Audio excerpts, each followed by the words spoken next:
નમસ્કાર મિત્રો, વિડીયોમાં તમારું સ્વાગત છે। જી હા મિત્રો, અત્યારે હાલ મોટા અને મહત્વના સમાચાર સામે આવી રહ્યા છે। તો મિત્રો, સમાચારમાં વાત કરીએ તો ઉત્તર પ્રદેશના બાદામાં બુલંદખંડ એક્સપ્રેસ વે પર ગાઢ ધુમ્મસના કારણે ભયાનક અકસ્માત સર્જાયો હતો, જેમાં 4 લોકોના દુઃખદ મોત થયા છે, જ્યારે 3 લોકો ગંભીર રીતે ઘાયલ થયા છે। અકસ્માતમાં બોલેરોના કૂરચા નીકળી ગયા હતા। એવું કહેવામાં આવી રહ્યું છે કે એક જ પરિવારના સભ્યો બોલેરો કારમાં પ્રયાગરાજ જઈ રહ્યા હતા। રસ્તામાં ગાઢ ધુમ્મસ હતું ત્યારે પાછળથી આવતી એક ખાનગી બસ બોલેરોને કારને ટક્કર મારી હતી।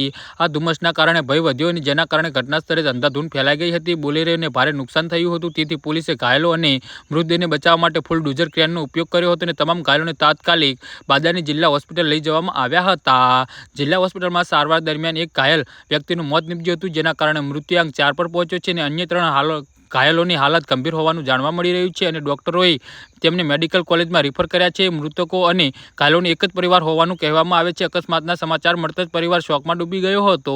જી હા મિત્રો, તો આના વિશે તમારું શું કહેવું છે તો નીચે મારી કમેન્ટ બોક્સમાં જરૂરથી જણાવજો અને અમારી યુટ્યુબ ચેનલને સબસ્ક્રાઈબ કરવાની ભૂલતા નહીં। ધન્યવાદ।